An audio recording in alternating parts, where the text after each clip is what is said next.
14-ші сөз. Тірі адамның жүректен аяулы жері бола ма? Біздің қазақтың жүректі кісі дегені, батыр кісі дегені. Онан басқа жүректің қасиеттерін анықтап біле алмайды. Рақымдылық, мейірбандылық, әр түрлі істе адам баласын өз бауырым деп езіне ойлағандай, оларға да болса игеді демек.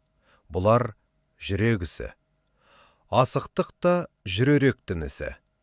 Тіл жүректің айтқанына көнсе, жалған шықпайды. Амалдың тілін алса, жүрек ұмыт қалады. Қазақтың жүректісі мақтауға сыймайды.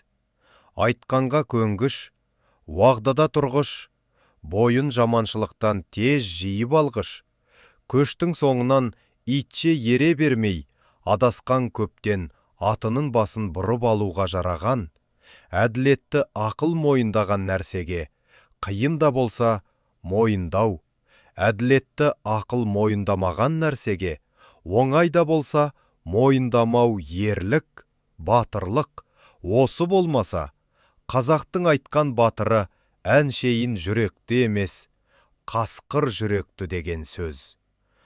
Қазақ та адам баласы ғой. Көбі ақылсыздығынан азбайды. Ақылдың сөзін ұғып аларлық жүректе жігер, қайрат, байлаулылықтың жоқтығынан азады.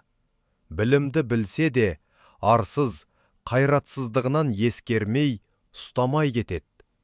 Жаманшылыққа бір елігіп кеткен соң, бойын жиып алып кетерлік қайрат қазақта кем болады.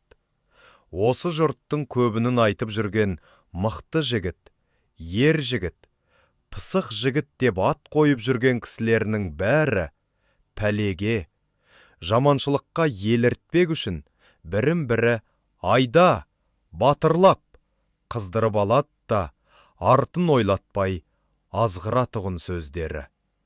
Әйтпесе Құдайға терістіктен, не ар мен ұятқа терістіктен сілкініп, бойын жиып ала алмаған кісі, үнемі жаманшылыққа, мақтанға салынып, өз бойын өзі бір тексермей кеткен кісі, тәуір жігіт түгіл. Әуелі адам ба өзі?